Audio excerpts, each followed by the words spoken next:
ನಮಸ್ಕಾರ. ಇವತ್ತಿನ ವಿಡಿಯೋದಲ್ಲಿ NCERT ಇದರ 6th ಸ್ಟ್ಯಾಂಡರ್ಡ್ನ ಸಂಸ್ಕೃತ್ ಟೆಕ್ಸ್ಟ್ ಬುಕ್ಕು ಚಾಪ್ಟರು ಚತುರ್ದಶಃ ಪಾಠ 14ನೇ ಚಾಪ್ಟರು ಆಲಸ್ಯಂ ಹಿ ಮನುಷ್ಯಾಣಾಂ ಶರೀರಸ್ಥಃ ಮಹಾನ್ ರಿಪುಃ ಇದರ ಎಕ್ಸ್ಪ್ಲನೇಷನ್ ಪಾರ್ಟನ್ನು ನೋಡೋಣ. ಮೊದಲಿಗೆ ಚಾಪ್ಟರ್ನ ಟೈಟಲ್ ಏನು ಹೇಳ್ತದೆ? ಆಲಸ್ಯಂ ಅಂದರೆ ಲೇಜಿನೆಸ್ ಅಂತ ಅರ್ಥ. ಆಲಸ್ಯಂ ಹಿ ಮನುಷ್ಯರ ಶರೀರಸ್ಥ, ಶರೀರದಲ್ಲಿ ಇರುವಂತಹ, ಶರೀರ ಅಂದರೆ ಬಾಡಿ, ಮಹಾನ್ ರಿಪುಹು, ಮಹಾನ್ ಅಂದರೆ ತುಂಬ ದೊಡ್ಡ, ರಿಪುಹು ಅಂದರೆ ವೈರಿ ಅಂತ ಅರ್ಥ. ನಮ್ಮ ಎನಿಮಿ ಯಾರು ಅಂತ ಕೇಳಿದ್ರೆ ನಮ್ಮಲ್ಲಿರುವ ಲೇಜಿನೆಸ್ಸೇ ನಮ್ಮ ಎನಿಮಿ. ಅದಕ್ಕೆ ಒಂದು ಕಥೆಯನ್ನು ಈ ಚಾಪ್ಟರ್ನಲ್ಲಿ ಕೊಟ್ಟಿದ್ದಾರೆ. ಮಾತಃ ಅದ್ಯತು ಅವಕಾಶ ದಿನಂ ಅಸ್ತಿ. ಮಾತಃ ಅಮ್ಮನಿಗೆ ಸಂಬೋಧನೆ ಮಾಡ್ತಾ ಇರುವಂಥದ್ದು. ಮಾತೃ ಶಬ್ದ ಅದು, ಆದ್ದರಿಂದ ಸಂಬೋಧನೆಯಲ್ಲಿ ಮಾತಃ ಅಂತ ಆಗುತ್ತೆ. ಅದ್ಯ ಇವತ್ತು ಅವಕಾಶ ದಿನಂ ಅಸ್ತಿ. ಅವಕಾಶ ದಿನಂ ಅಂದರೆ ಏನಂತಾರೆ, ಬಿಡುವಿನ ದಿನ ಅಂದರೆ ರಜಾ ದಿನ ಅಂತ ಅರ್ಥ. ಅದ್ಯ ಅಹಂ ಸಂಪೂರ್ಣ ದಿನೇ ವಿಶ್ರಾಮಂ ಕರಿಷ್ಯಾಮಿ. ಇವತ್ತು ನಾನು ಸಂಪೂರ್ಣ ದಿನ, ಇಡೀ ದಿನ ವಿಶ್ರಾಂತಿಯನ್ನು ಪಡಿತೇನೆ, ಅಂದರೆ ಸುಮ್ಮನೆ ರೆಸ್ಟ್ ತಗೊತೀನಿ ಅಂತ ಮಗ ಅಮ್ಮಂಗೆ ಹೇಳ್ತಾ ಇದ್ದಾನೆ. ಅವಕಾಶ ವಿದ್ಯಾಲಯಸ್ಯ ಅಸ್ತಿ ನತು ಸ್ವಾಧ್ಯಾಯಸ್ಯ ಅಂತ ಅಮ್ಮ ಹೇಳ್ತಾ ಇದ್ದಾರೆ. ಅವಕಾಶ ವಿಶ್ರಾಂತಿ, ರೆಸ್ಟ್ ಅಥವಾ ಲೀವ್ ಅನ್ನೋದು ಯಾರಿಗೆ? ವಿದ್ಯಾಲಯಸ್ಯ ಶಾಲೆಗೆ ರಜೆ, ನತು ಸ್ವಾಧ್ಯಾಯ ಸ್ಟಡೀಸ್ಗೆ ರಜೆ ಇಲ್ಲ. ಆದಿತ್ಯವಾರ ಬಂತು ಅಂದ ತಕ್ಷಣ ವಿದ್ಯಾರ್ಥಿಗಳು ಕಂಪ್ಲೀಟ್ ರೆಸ್ಟ್ ತಗೊಳ್ಳುವಂಥದ್ದಲ್ಲ. ಬಹು ಆಲಸ್ಯಂ ಕರೋಷಿ ಇಲ್ಲಿ ಮಧ್ಯಮ ಪುರುಷದಲ್ಲಿದೆ. ಬಹು ತುಂಬ ಆಲಸ್ಯವನ್ನು ಮಾಡ್ತಾ ಇದ್ದೀನಿ ನೀನು. ಉತ್ತಿಷ್ಠ ಲೋಟ್ಲಕಾರ, ಎದ್ದೇಳು. ಪರಿಶ್ರಮಂ ಕುರು, ಕೆಲಸವನ್ನು ಮಾಡು. ಪರಿಶ್ರಮಂ ಅಂದರೆ ಸ್ಟೂಡೆಂಟಾಗಿ ಯಾವ ಕೆಲಸವನ್ನು ಮಾಡಬೇಕು, ಒಂದಿಷ್ಟು ಸ್ಟಡಿ ಮಾಡೋದು, ಹೋಮ್ವರ್ಕ್ಗಳನ್ನು ಮಾಡೋದು, ಇವುಗಳನ್ನು ಮಾಡು ಅಂತ ಅಮ್ಮ ಹೇಳ್ತಾ ಇದ್ದಾರೆ. ಅಹಂ ಉತ್ತೀರ್ಣ ಭವಿಷ್ಯಾಮಿ, ಮಗ ಹೇಳ್ತಾ ಇದ್ದಾನೆ ನಾನು ಪಾಸ್ ಆಗ್ತೀನಿ. ಕಿಂ ಅಧಿಕೇನ ಪರಿಶ್ರಮೇಣ ಅಂದರೆ ಅವನು ಮುಂಚೆ ಮೇ ಬಿ ಎಲ್ಲ ಕ್ಲಾಸ್ ಎಲ್ಲ ಎಕ್ಸಾಮ್ಗಳಲ್ಲೂ ಪಾಸ್ ಆಗ್ತಾ ಇದ್ದ ಅನಿಸುತ್ತೆ. ಸೊ ಓವರ್ ಕಾನ್ಫಿಡೆನ್ಸ್ ಇದೆ. ಯಾಕೆ ನಾನು ಇನ್ನೂ ಜಾಸ್ತಿ ಪರಿಶ್ರಮ ಪಡಬೇಕು? ಇಲ್ಲ ಅಂದರೆ ನಾನು ಹೇಗೂ ಪಾಸ್ ಆಗ್ತೀನಿ ಅಂತ ಹೇಳ್ತಾನೆ. ಅದಕ್ಕೆ ಅಮ್ಮ ಹೇಳ್ತಾ ಇದ್ದಾರೆ, ಯಹ ಪರಿಶ್ರಮಂ ಕರೋತಿ. ಯಹ ಅಂದರೆ ಯಾರು, ಹೂ, ದ ಒನ್ ಹೂ ಅಂತ ಹೇಳ್ತೀವಲ್ವ ಹಾಗೆ. ಯಾರು ಪರಿಶ್ರಮಂ ಹಾರ್ಡ್ ವರ್ಕನ್ನು ಮಾಡ್ತಾರೋ ಸಹ ಏವ ಜೀವನೇ ಸಫಲತಾಂ ಪ್ರಾಪ್ನೋತಿ, ಅವರೇ ಜೀವನದಲ್ಲಿ ಸಫಲತೆಯನ್ನು ಪಡಿತಾರೆ. ಈ ಗ್ಯಾಜೆಟ್ಗಳು ಅಥವಾ ಯಾವುದೇ ಒಂದು ಪುಸ್ತಕಗಳು ನಮಗೆ ನಮ್ಮ ಹಾರ್ಡ್ ವರ್ಕಿಗೆ ಹೆಲ್ಪನ್ನು ಮಾಡಬಹುದು ಹೊರತು ಅವುಗಳೇ ನಮಗೆ ಬರೀ ಅವುಗಳಿದ್ರೆ ಮಾತ್ರ ನಮಗೆ ಸಕ್ಸಸ್ ಸಿಗುತ್ತೆ ಅಂತ ಹೇಳೋಕ್ಕಾಗಲ್ಲ. ನಮ್ಮ ಹಾರ್ಡ್ ವರ್ಕು ಇರಬೇಕಾಗ್ತದೆ. ಪರಿಶ್ರಮ ಏವ ಮನುಷ್ಯಸ್ಯ ಮಿತ್ರಂ ಅಸ್ತಿ. ಮನುಷ್ಯನ ಮಿತ್ರ ಯಾರು? ಪರಿಶ್ರಮ, ಹಾರ್ಡ್ ವರ್ಕ್ ಅಂತ ಅರ್ಥ. ಆಲಸ್ಯಂತು ಶತ್ರು ಇವ ಅಸ್ತಿ. ಮನುಷ್ಯನಿಗೆ ಶತ್ರು ಯಾರು? ಆಲಸ್ಯ, ಲೇಜಿನೆಸ್. ಮಿತ್ರ ಯಾರು? ಹಾರ್ಡ್ ವರ್ಕಿಂಗ್, ಕೆಲಸ ಮಾಡುತ್ತಾ ಇರುವಂಥದ್ದು. ತತ್ ಕಥಂ ಮಾತಃ ಅಂತ ಮಗ ಕೇಳ್ತಾನೆ. ಅದು ಹೇಗೆ? ಯದಿ ಜ್ಞಾತುಮಿಚ್ಛಸಿ ತರ್ಹಿ ಏತಾಂ ಕಥಾಂ ಪಠ. ನಿನಗೆ ಅದನ್ನು ತಿಳಿಬೇಕು ಅಂತಿದ್ರೆ ತರ್ಹಿ ಅಂತ ಇದ್ದರೆ ಈ ಕಥೆಯನ್ನು ಓದು ಅಂತ ಹೇಳ್ತಾ ಇದ್ದಾರೆ. ಶೃಣು ಅಂತ ಇರಬಹುದಿತ್ತು ಅಲ್ಲಿ. ಕಥಾಂ ಪಠ, ಏನು ಕಥೆ ಇಲ್ಲಿ? ಏಕಸ್ಮಿನ್ ವಿಶಾಲೇ ಗ್ರಾಮೇ ಕಶ್ಚನ ಭಿಕ್ಷುಕಃ ಆಸೀತ್. ಏಕಸ್ಮಿನ್ ಒಂದು, ವಿಶಾಲೇ ಗ್ರಾಮೇ ಗ್ರಾಮ ಅಂದರೆ ವಿಲೇಜ್. ಯಾವ ವಿಲೇಜು? ವಿಲೇಜ್ ಯಾವ ಥರ ಇತ್ತು? ವಿಶಾಲೇ ಗ್ರಾಮೆ, ವಿಶಾಲವಾಗಿತ್ತು, ಸ್ವಲ್ಪ ದೊಡ್ಡದಾಗಿತ್ತು. ನಗರ ಅಲ್ಲದೆ ಹೋದರೂ ಗ್ರಾಮ ವಿಶಾಲವಾಗಿತ್ತು. ಕಶ್ಚನ ಭಿಕ್ಷುಕಃ ಆಸೀತ್. ಕಶ್ಚನ, ಕದಾಚಿತ್, ಈ ಥರ ಕ ಇಂದ ಶುರುವಾದರೆ ಅವುಗಳು ಕೌಂಟ್ ಮಾಡೋಕ್ಕಾಗಲ್ಲ. ಯಾರೋ ಒಬ್ಬ, ನಿಶ್ಚಿತವಾಗಿ ಯಾರು ಅಂತ ಹೇಳೋಕ್ಕಾಗಲ್ಲ. ಒಂದೂರಲ್ಲಿ ಒಬ್ಬ ರಾಜನಿದ್ದ ಅಂತ ಹೇಳ್ತೀವಲ್ಲ, ಆ ಅರ್ಥದಲ್ಲಿ ಬರ್ತದೆ ಕಶ್ಚನ ಅನ್ನುವಂತಹ ಶಬ್ದ. ಒಬ್ಬ ಭಿಕ್ಷುಕ. ಭಿಕ್ಷುಕ ಅಂದರೆ ಬೆಗ್ಗರ್. ಆಸೀತ್ ಇಲ್ಲಿ ಇದು ಭೂತಕಾಲ, ಪಾಸ್ಟ್ ಟೆನ್ಸಲ್ಲಿ ಬರ್ತದೆ. ಇದ್ದನು, ಕಥೆ ಹೇಳ್ತಾ ಇದ್ದಾರೆ ಅವರು. ಯದ್ಯಪಿ ಸಹ ಉನ್ನತಃ ದೃಢಕಾಯಃ ಚ ಯುವಕಃ ಆಸೀತ್ ತಥಾಪಿ ಸಹ ಭಿಕ್ಷಾಟನಂ ಕರೋತಿ ಸ್ಮ. ಯದ್ಯಪಿ ಇದ್ರೂ ಸಹ, ಸಹ ಅವನು ಉನ್ನತಃ ಎತ್ತರವಾಗಿದ್ದಾನೆ, ದೃಢಕಾಯ ಫಿಟ್ ಆ್ಯಂಡ್ ಫೈನ್ ಇರುವಂತಹ ಯುವಕನಾಗಿದ್ದ ಅವನು. ಹಿ ವಾಸ್ ಏನೋ ಏಜ್ ಆದವನಲ್ಲ ಅವನು, ಅವನು ಫಿಟ್ ಆ್ಯಂಡ್ ಫೈನ್ ಇದ್ದಾನೆ. ಆದರೂ ಸಹ ತಥಾಪಿ ಸಹ ಭಿಕ್ಷಾಟನಂ ಕರೋತಿ ಸ್ಮ, ಭಿಕ್ಷಾಟನೆಯನ್ನು, ಭಿಕ್ಷೆ ಬೇಡಿ ಜೀವನವನ್ನು ನಡೆಸ್ತಾ ಇದ್ದ. ಸ್ಮ ಅನ್ನುವಂಥದ್ದು ಇದರಲ್ಲಿ ಪಾಸ್ಟ್ ಟೆನ್ಸಲ್ಲಿ ಬರ್ತದೆ. ಅಂದರೆ ಈಗ ಒಂದು ಶಬ್ದವನ್ನು ಪಾಸ್ಟ್ ಟೆನ್ಸಲ್ಲಿ ಹೇಳಬೇಕಂದ್ರೆ ಪ್ರೆಸೆಂಟ್ ಟೆನ್ಸಲ್ಲಿ ಕ್ರಿಯಾಪದವನ್ನು ಹೇಳಿ ಅದಕ್ಕೆ ಸ್ಮ ಅಂತ ಸೇರಿಸಿದ್ರು ಆಗ್ತದೆ. ಕರೋತಿ ಸ್ಮ ಅಂದರೆ ಮಾಡ್ತಾ ಇದ್ದ, ಖಾದತಿ ಸ್ಮ ತಿಂತಾ ಇದ್ದ, ಈ ರೀತಿಯಲ್ಲಿ ಬರ್ತದೆ. ಸ್ಮವನ್ನು ಲಂಗ್ಲಕಾರ ಅಂತ ಹೇಳ್ತೀವಿ. ಅದನ್ನು ಸಂಸ್ಕೃತದಲ್ಲಿ ಭೂತಕಾಲ ಅಥವಾ ಪಾಸ್ಟ್ ಟೆನ್ಸಲ್ಲಿ ಉಪಯೋಗಿಸ್ಲಿಕ್ಕೆ ಸಿಂಪಲ್ ವೇ ಅದು. ಮಾರ್ಗೆ ಯಹ ಕೋಪಿ ಮಿಲತಿಸ್ತಂ ಸಹ ಕಥಯತಿ.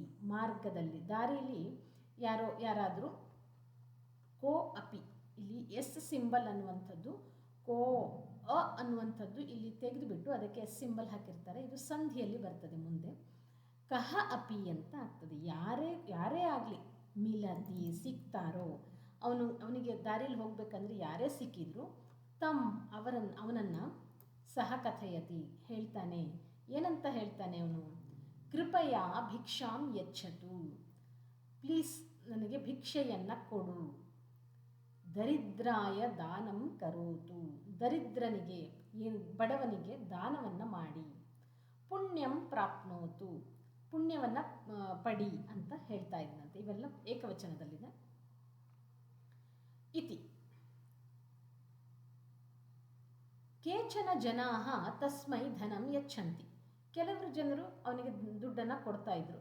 ಕೇಚನ ಚ ತರ್ಜಯಂತಿ, ಕೆಲವರು ಅವನಿಗೆ ಬೈತಾ ಇದ್ರು. ತರ್ಜಯತಿ ಅಂದರೆ ಬೈಯೋದು ಅಂತ ಅರ್ಥ. ಆದ್ದರಿಂದ ಇಂಡೆಕ್ಸ್ ಫಿಂಗರ್ಗೆ ತರ್ಜನಿ ಅಂತ ಒಂದು ಹೆಸರಿದೆ. ತರ್ಜನಿ ಅಂದರೆ ತರ್ಜಯತಿ, ನಾವು ಏನೇ ಯಾರಿಗಾದ್ರೂ ಬೈಬೇಕಂದ್ರೆ ಆ ಫಿಂಗರ್ನ ಮುಂದೆ ಮಾಡಿ ತೋರಿಸ್ತೀವಿ ನಾವು.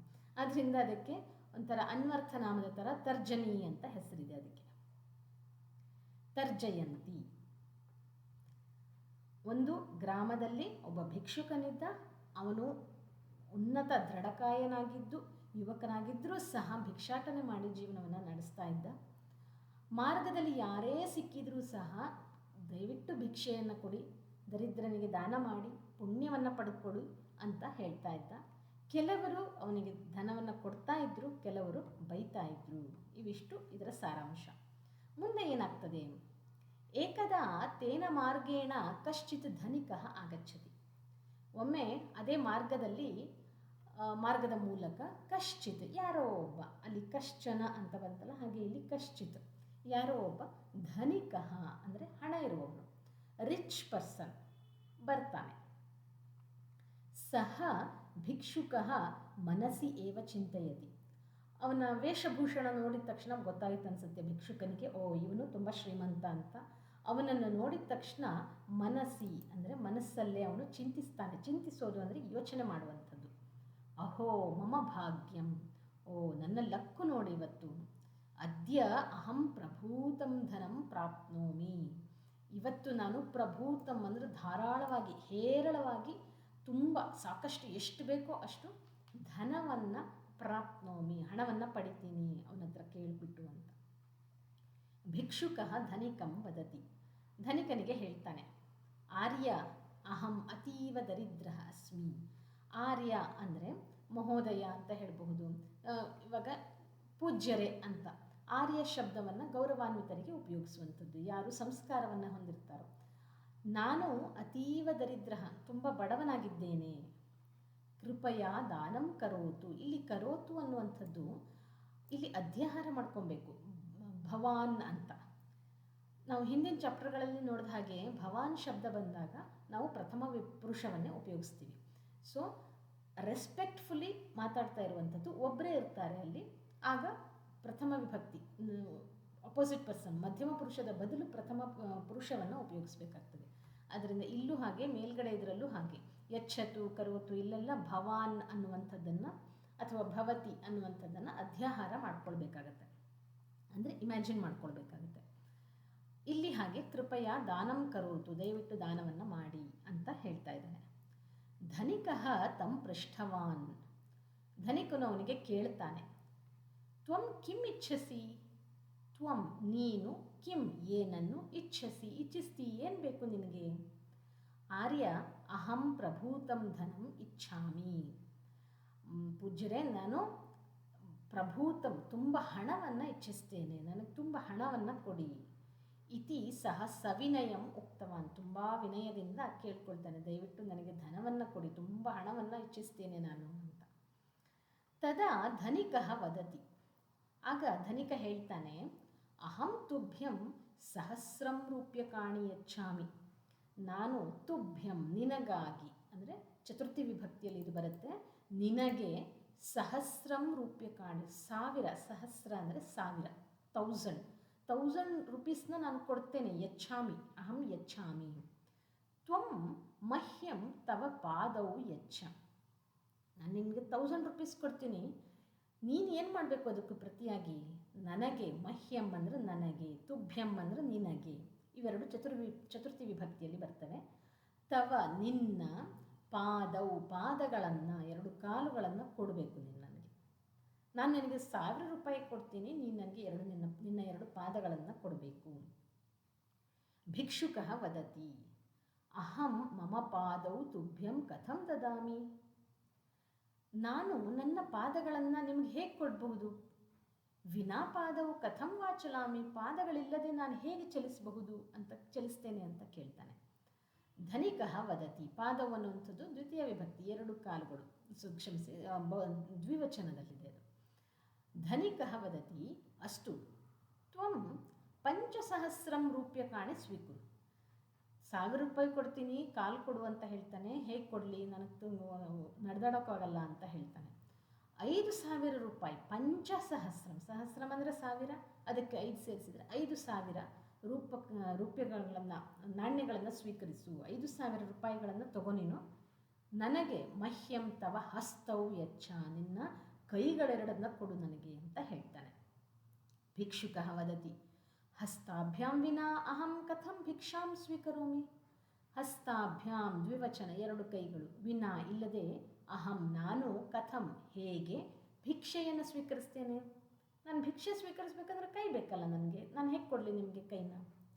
ಏವಮೇವ ಧನಿಕಃ ಸಹಸ್ರಾಧಿಕೈ ರೂಪ್ಯಕೈ ತಸ್ಯ ಅನೇಕಾನಿ ಶರೀರಾಂಗಾನಿ ಕ್ರೇತುಂ ಇಷ್ಟವಾನ್, ಇದೇ ಥರ ಬೇರೆ ಬೇರೆ ಅವನ ಅಂಗಗಳನ್ನು ಇದು ಮಾಡಿಬಿಟ್ಟು ಸ್ಪೆಸಿಫೈ ಮಾಡಿಬಿಟ್ಟು, ನಾನು ನನಗೆ ಇಷ್ಟು 1000 ದುಡ್ಡು ಕೊಡ್ತೀನಿ, ಈ ಅಂಗ ಕೊಡು, ಇಷ್ಟು 1000 ಕೊಡ್ತೀನಿ, ಈ ಅಂಗಗಳನ್ನು ಕೊಡು ಅಂತ ಹೇಳ್ತಾನೆ. ಅನೇಕ ಅಂಗಗಳನ್ನು, ಕಣ್ಣುಗಳನ್ನು ಕೊಡುವಂತ ಕೇಳಬಹುದು, ಕಿವಿಗಳನ್ನು ಕೊಡುವಂತ ಕೇಳಬಹುದು, ಕಿವಿಗಳನ್ನು ಕೇಳಿರಬಹುದು ಅಥವಾ ನಾಲಿಗೆಯನ್ನು ಕೇಳಿರಬಹುದು. ಈ ರೀತಿ ಕೆಲವು ಅಂಗಗಳನ್ನು ಕೇಳ್ತಾನೆ. ಕ್ರೇತುಂ ಅಂದರೆ ಅದನ್ನು ಬೈ ಮಾಡಲಿಕ್ಕೆ ಇಷ್ಟಪಡ್ತಾನೆ. ಕಿಂತು ಭಿಕ್ಷುಕಃ ನಿರಾಕೃತವಾನ್, ಆದರೆ ಭಿಕ್ಷುಕ ಇಲ್ಲಪ್ಪ ನಾನು ಕೊಡೋಕ್ಕಾಗಲ್ಲ, ತನ್ನದೇ ಆದ ಒಂದು ಕಾರಣಗಳನ್ನು ಅವನು ಕೊಡ್ತಾನೆ. ಕಣ್ಣಿಲ್ಲದೆ ನಾನು ನೋಡೋಕ್ಕಾಗಲ್ಲ, ಈ ರೀತಿಯಾಗಿ. ತದಾ ಧನಿಕಃ ಉಕ್ತವಾನ್, ಯಾಕೆ ಆ ಧನಿಕ ಈ ಕ್ವಶನ್ಗಳನ್ನೆಲ್ಲ ಕೇಳ್ದ. ಪಶ್ಯ ಮಿತ್ರ ತವ ಸಮೀಪೆ ಏವ ಸಹಸ್ರಾಧಿಕ ಮೂಲ್ಯಕಾನಿ ವಸ್ತೂನಿ ಸಂತಿ, ನಿನ್ನ ಹತ್ತಿರದಲ್ಲೇ 1000ಕ್ಕೂ ಜಾಸ್ತಿ ಬೆಲೆ ಬಾಳುವಂತಹ ವಸ್ತುಗಳು ಇವೆ.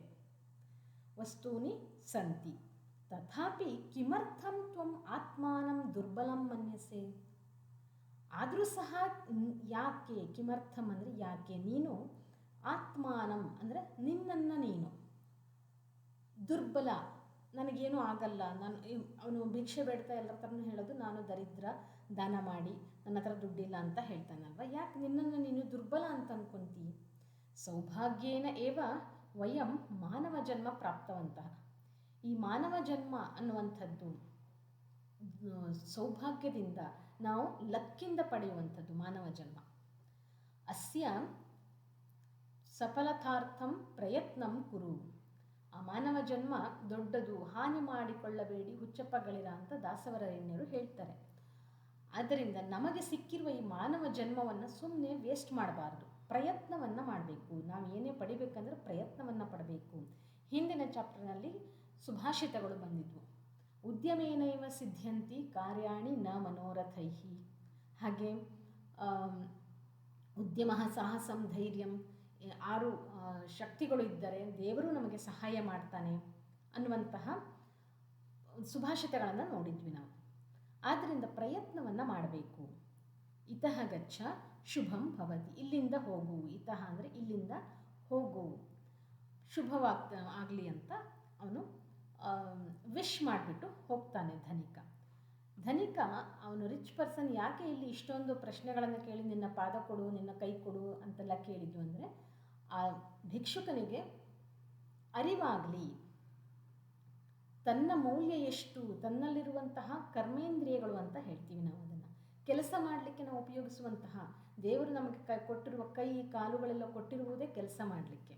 ಅದನ್ನು ಉಪಯೋಗಿಸಿಕೊಂಡು ಕೆಲಸ ಮಾಡಿ ನೀನು ಹೊಟ್ಟೆಯನ್ನು ಹೊರ್ಕೊಬೇಕು ಅನ್ನೋದನ್ನು ತಿಳಿಸ್ಲಿಕ್ಕೆ ಅವನು ಈ ರೀತಿಯಾಗಿ ಅವನು ಕೇಳಿದ್ದಾನೆ.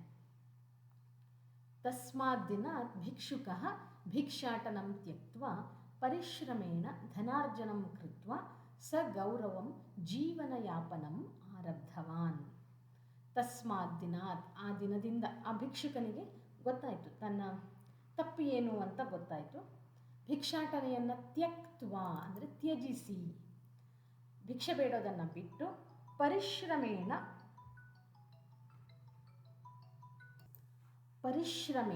ಅಂದರೆ ತನ್ನ ಕಷ್ಟಪಟ್ಟು ಕೆಲಸ ಮಾಡ್ತಾ ಹಣವನ್ನು ಸಂಪಾದಿಸಿ ಗೌರವದಿಂದ ಜೀವನವನ್ನು ಸಾಗಿಸಲಿಕ್ಕೆ ಶುರು ಮಾಡ್ತಾನೆ. ಅತಃ ಏವ ಸಜ್ಜನಾಹ ವದಂತಿ. ಆದ್ದರಿಂದಲೇ ಒಂದು ಸುಭಾಷಿತ, ಇಲ್ಲೂ ಒಂದು ಸುಭಾಷಿತ ಬರ್ತದೆ. ಏನು? ಆಲಸ್ಯಂ ಹಿ ಮನುಷ್ಯಾಣಾಂ ಶರೀರಸ್ಥೋ ಮಹಾನ್ ರಿಪುಃ ನಾಸ್ತ್ಯುದ್ಯಮ ಸಮೋ ಬಂಧುಃ ಕೃತ್ವಾ ಯಂ ನಾವಸೀದತಿ. ಆಲಸ್ಯಂ, ಆವಾಗಲೇ ಹೇಳಿದಾಗೆ ಆಲಸ್ಯವೇ ನಮ್ಮಲ್ಲಿರುವಂತಹ, ನಮ್ಮ ದೇಹದಲ್ಲಿರುವಂತಹ ಮಹಾನ್ ಶತ್ರು ಅದೊಂದು. ನಾಸ್ತಿ ಉದ್ಯಮ ಸಮಃ ಬಂಧುಃ. ಮೋಸ್ಟ್ಲಿ ಅದಕ್ಕೆ ಪದಚ್ಛೇದವನ್ನು ಇಲ್ಲಿ ಕೊಟ್ಟಿದ್ದಾರೆ. ನಾಸ್ತಿ ಉದ್ಯಮ ಅಂದರೆ ಹಿಂದಿನ ಚಾಪ್ಟರ್ ನೋಡಿದಾಗೆ ಕೆಲಸ ಮಾಡುವಂಥದ್ದು, ಎಫರ್ಟ್ ಹಾಕುವಂಥದ್ದು. ನಮ್ಮ ರಿಪುಹು ಆಲಸ್ಯ ಆದರೆ ನಮ್ಮ ಬಂಧು ಯಾರು? ಕ್ರಿಯಾಶೀಲರಾಗಿರುವಂಥದ್ದು, ಆ್ಯಕ್ಟಿವ್ ಆಗಿರುವಂಥದ್ದು, ಕೆಲಸವನ್ನು ಮಾಡುವಂಥದ್ದು. ಕೃತ್ವಾ ಯಂ ನಾವಸೀದತಿ. ಆ ರೀತಿ ಮಾಡೋದ್ರಿಂದ ಯಾವತ್ತೂ ನಾವು ನಾಶವನ್ನು ಹೊಂದಲ್ಲ, ಅಂದರೆ ಯಾವತ್ತೂ ನಮಗೆ ಕೇಡಾಗಲ್ಲ, ಒಳ್ಳೆಯದೇ ಆಗ್ತದೆ ಅಂತ ಇದರ ಅರ್ಥ. ಪದಚ್ಛೇದವನ್ನು ಇಲ್ಲಿ ಕೊಟ್ಟಿದ್ದಾರೆ. ಆಲಸ್ಯಂ ಹಿ ಮನುಷ್ಯಾಣಾಂ ಶರೀರಸ್ಥಃ. ಓಕಾರ ಬಂದಾಗ ಅಲ್ಲಿ ಅಹ ಅಂತ ಸೇರಿಸ್ಕೊಬೇಕು. ರಾಮೋ ಅಂತ ಕೆಲವೊಂದು ಕಡೆ ಬರಬಹುದು, ರಾಮಃ ಅಂತ ಅರ್ಥ. ಮಹಾನ್ ರಿಪುಹು ನಾಸ್ತಿ ಉದ್ಯಮ, ನಾಸ್ತಿಯಲ್ಲೂ ಮತ್ತೆ ಇದಾಗ್ತದೆ, ನ ಅಸ್ತಿ ನಾಸ್ತಿ ಉದ್ಯಮ ಸಮಃ ಬಂಧು ಕೃತ್ವಾ ಯಂ ನ ಅವಸೀದತಿ. ಅನ್ವಯದಲ್ಲಿ ಏನು ಹೇಳಿದ್ದಾರೆ? ಆಲಸ್ಯಂ ಹಿ, ಅನ್ವಯ ಅಂದರೆ ಸಾಮಾನ್ಯವಾಗಿ ಅದನ್ನು ಶ್ಲೋಕವನ್ನು ಕ್ರಿಯಾಪದಗಳನ್ನು, ಶ್ಲೋಕದಲ್ಲಿ ಎಲ್ಲ ಕ್ರಿಯಾಪದಗಳು ಇರ್ತವಂತ ಹೇಳೋಕ್ಕಾಗಲ್ಲ. ಅದಕ್ಕೆ ಸರಿಯಾಗಿ ಕ್ರಿಯಾಪದವನ್ನು ಸೇರಿಸಿ ಅಧ್ಯಾಹಾರ ಮಾಡಿಕೊಂಡು ಸೆಂಟೆನ್ಸಲ್ಲಿ ಬರೆಯುವಂಥದ್ದು. ಆಲಸ್ಯಂ ಹಿ ಮನುಷ್ಯಾಣಾಂ ಶರೀರಸ್ಥಃ ಮಹಾನ್ ರಿಪುಃ ಅಸ್ತಿ. ಶರೀರದಲ್ಲಿರುವ ರಿಪು ಆಗಿದೆ, ಅಸ್ತಿ ಅಂತ ಕ್ರಿಯಾಪದವನ್ನು ಅಧ್ಯಯನ ಮಾಡಿದ್ದಾರೆ. ಉದ್ಯಮ ಸಮಃ ಬಂಧು ನಾಸ್ತಿ ಯಂ ಕೃತ್ವಾ ನ ಅವಸೀದತಿ. ಭಾವಾರ್ಥ ಏನು ಇದರದ್ದು? ಆಲಸ್ಯಂ ಮನುಷ್ಯಾಣಾಂ ಶರೀರೇ ಸ್ಥಿತಃ ಮಹಾನ್ ಶತ್ರು ಅಸ್ತಿ.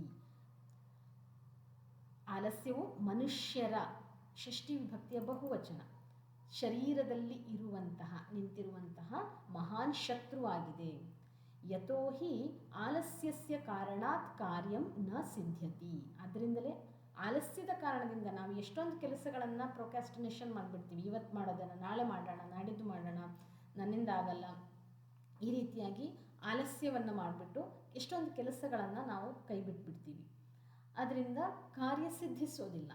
ಗುರಿ ಏನೇ ಇರಬಹುದು, ನಮ್ಮ ಆಲಸ್ಯ ನಮ್ಮ ದೇಹದಲ್ಲಿ ನಾವು ಅದಕ್ಕೆ ಜಾಸ್ತಿ ಪ್ಲೇಸನ್ನು ಕೊಟ್ಟರೆ ನಾವು ಅಂದುಕೊಂಡಿರುವಂತಹ ಗುರಿಯನ್ನು ಸಾಧಿಸಲಿಕ್ಕೆ ಸಾಧ್ಯ ಆಗಲ್ಲ. ಏವಮೇವ ಪರಿಶ್ರಮೇಣ ಸಮಾನಃ ಬಂಧುಃ ಅಪಿ ನಾಸ್ತಿ. ನಮ್ಮ ಬಂಧು ಯಾರು? ಪರಿಶ್ರಮ. ಆ ಪರಿಶ್ರಮ ಮಾಡಬೇಕಂದ್ರೆ ಮೊಟ್ಟ ಮೊದಲಿಗೆ ನಮ್ಮಲ್ಲಿ ಮನಸ್ಸಿರಬೇಕು. ಮನಸ್ಸನ್ನು ದೃಢವಾಗಿ ಇಟ್ಕೊಳ್ಬೇಕು. ಯತೋ ಹಿ ಪರಿಶ್ರಮಂ ಕೃತ್ವ ಕಹ ಅಪಿ ದುಃಖಂ ನ ಆಪ್ನೋತಿ. ಪರಿಶ್ರಮ, ನಾವು ಹಾರ್ಡ್ ವರ್ಕಿಂಗ್ ಮಾಡಿದಾಗ ನಮಗೆ ಆ ಮೊಮೆಂಟಲ್ಲಿ ಸಫಲತೆ ಸಿಗದೆ ಹೋಗಬಹುದು. ಆದರೆ ಮುಂದೆ ಒಂದು ದಿನ ಅದೇ ನಮ್ಮ ಸಕ್ಸಸ್ಸಿಗೆ ಕಾರಣವಾಗಬಹುದು. ಸಣ್ಣ ಸಣ್ಣ ಪರಿಶ್ರಮವೇ ನಮ್ಮ ಮುಂದಿನ ಸಕ್ಸಸ್ಸಿಗೆ ಕಾರಣವಾಗಬಹುದು ಅನ್ನುವಂಥದ್ದು ಈ ಸುಭಾಷಿತದ ಅರ್ಥ. ಈ ಚಾಪ್ಟರ್ನಲ್ಲಿ ಕೆಲವೊಂದು ಶಬ್ದಗಳನ್ನು ಬೋಲ್ಡಲ್ಲಿ ಕೊಟ್ಟಿದ್ದಾರೆ. ಸಹಸ್ರಂ, ರೂಪ್ಯಕಾಣಿ, ಹಾಗೆ ಪಂಚಸಹಸ್ರಂ, ಧನಂ, ಪ್ರಭೂತಂ ಧನಂ, ಇವೆಲ್ಲವೂ ದ್ವಿತೀಯ ವಿಭಕ್ತಿಯಲ್ಲಿವೆ. ಈ ಚಾಪ್ಟರ್ನಲ್ಲಿ ಮುಖ್ಯವಾಗಿ ಫೋಕಸ್ ಮಾಡಿರುವಂಥದ್ದು ಈ ಸುಭಾಷಿತವನ್ನು, ಹಾಗೆ ದ್ವಿತೀಯ ವಿಭಕ್ತಿಯ ಶಬ್ದಗಳನ್ನು ಫೋಕಸ್ ಮಾಡಿದ್ದಾರೆ. ಅದನ್ನು ಎಕ್ಸಸೈಸ್ ಪಾರ್ಟಲ್ಲಿ ಮುಂದೆ ನೋಡೋಣ. ನೆಕ್ಸ್ಟ್ ವಿಡಿಯೋದಲ್ಲಿ ಎಕ್ಸಸೈಸ್ ಪಾರ್ಟ್ನಲ್ಲಿ ಈ ದ್ವಿತೀಯ ವಿಭಕ್ತಿಯನ್ನು ನೋಡೋಣ. ಇಲ್ಲಿ ಶಬ್ದಾರ್ಥಗಳನ್ನು ಕೊಟ್ಟಿದ್ದಾರೆ ಮುಂದೆ. ದೃಢಕಾಯ ಅಂದರೆ A person with strong body, ಬಲಿಷ್ಠ ಅಂತ ಹೇಳ್ಬೋದು. ಹಾಗೆ ಭಿಕ್ಷಾಟನಂ, ಭಿಕ್ಷೆ ಬೇಡುವುದು. ಪ್ರಭೂತಂ, ಪರ್ಯಾಪ್ತಂ ಅಂದರೆ ಅಥವಾ ಅಧಿಕಂ, ಎ ಲಾಟ್ ಆಫ್ ಅಂದರೆ ಹೇರಳ ಅಂತ ಹೇಳ್ತೀವಿ. ಕನ್ನಡದಲ್ಲಿ ಒಂದು ಶಬ್ದ ಇದೆ ಹೇರಳ ಅಂತ, ಅಥವಾ ತುಂಬ ಅಂತ ಹೇಳ್ಬೋದು. ಅತೀವ ಅಂದರೂ ಹಾಗೆ, ಎಕ್ಸೆಸಿವ್, ತುಂಬ, ಅತಿ ಅಧಿಕ ಅಂತ. ಇವೆರಡು ಬೇರೆ ಬೇರೆ ಪ್ಲೇಸಲ್ಲಿ ಯೂಸ್ ಆಗುವಂಥದ್ದು, ಸೇಮ್ ಅರ್ಥ ಕೊಟ್ಟರು ಸಹ. ಮಹ್ಯಂ, ಫಾರ್ ಮೀ, ನನಗೆ ಕನ್ನಡದಲ್ಲಿ. ಶರೀರ ಅಂಗಾನಿ, ಶರೀರಾಂಗಾನಿ, ಬಾಡಿ ಪಾರ್ಟ್ಸ್, ನಮ್ಮ ದೇಹದ ಭಾಗಗಳು ಅಂತ ಕರಿಬಹುದು ಇಲ್ಲಿ. ನಿರಾಕೃತವಾನ್, ರಿಫ್ಯೂಸ್ಡ್, ತಿರಸ್ಕರಿಸಿದನು. ದುರ್ಬಲಂ ಅಂದರೆ ವೀಕ್ ಪರ್ಸನ್, ವೀಕ್ಗೆ ಕನ್ನಡದಲ್ಲಿ ದುರ್ಬಲ ಅಂತಲೇ ಹೇಳ್ತಾರೆ. ತ್ಯಕ್ತ್ವ, ತ್ಯಜಿಸಿ ಅಂತ ಅರ್ಥ. ನಾವಸೀದತಿ, ಡಸ್ ನಾಟ್ ಫೀಲ್ ಸ್ಯಾಡ್ ಅಂದರೆ ಅವರು ದುಃಖಗೊಳ್ಳುವುದಿಲ್ಲ ಅಂತ ನಮ್ಮ ಕನ್ನಡದಲ್ಲಿ ಹೇಳ್ಬೋದು. ಮುಂದೆ ಅಭ್ಯಾಸ, ಇದನ್ನು ಮುಂದಿನ ವಿಡಿಯೋದಲ್ಲಿ ನೋಡೋಣ. ಈ ವಿಡಿಯೋ ಇಷ್ಟ ಆಗಿದ್ದರೆ ಲೈಕ್ ಮಾಡಿ. ಏನಾದರೂ ಇನ್ಫಾರ್ಮೇಷನ್ ಅಥವಾ ಕ್ವಶನ್ಸ್ ಇದ್ದರೆ ಕಮೆಂಟ್ನಲ್ಲಿ ತಿಳಿಸಿ. ಹಾಗೆ ಈ ಚಾನಲ್ಗೆ ಇನ್ನೂ ಸಬ್ಸ್ಕ್ರೈಬ್ ಆಗಿಲ್ಲ ಅಂದರೆ ದಯವಿಟ್ಟು ಸಬ್ಸ್ಕ್ರೈಬ್ ಆಗಿ. ಮುಂದಿನ ವಿಡಿಯೋದಲ್ಲಿ ಮತ್ತೆ ಸಿಗೋಣ. ಧನ್ಯವಾದ. ನಮಸ್ಕಾರ.